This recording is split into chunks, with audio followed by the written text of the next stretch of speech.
Final thing you need to do is export this navbar. Now, you need to be careful.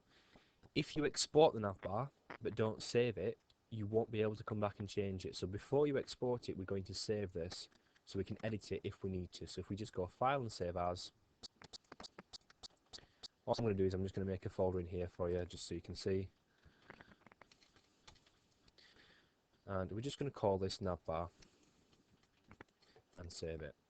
So that way, if we have done something wrong or if we need to change it, we can do. When you come to export it, you need to be careful as well as to what file type your images need to be. This will be specified in the criteria. So if your images are going to be JPEG, choose JPEG. If it's going to be GIF, choose GIF, and so on. And you can do that by clicking up here on Optimize and selecting what you would like it to be from here. So you can see, look, you've got JPEG or you've got PNG as well. So if you click on this drop down here, look, you've got GIF, JPEG, and PNG, which are the most popular ones. If you get asked to use PNG, select PNG 32. That'll give you the better quality.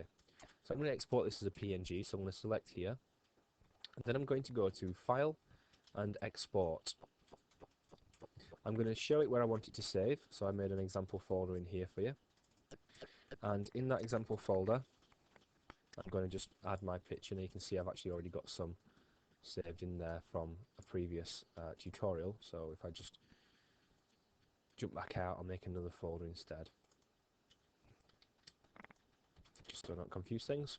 So in here, I'm going to give it a name, so I'm going to call this navbar, and I'm going to make sure this says HTML and images. Finally, I want slices to say export slices, and then you see these four little buttons here.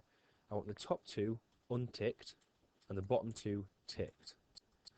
Once I've done that, I can press save, and that's my navbar exported. So if I now go into my folder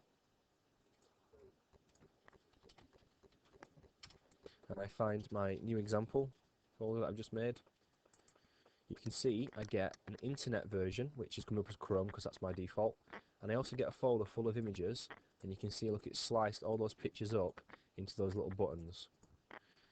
If I click on this, if I double click it, it'll open up, and you can see, look, that's now working.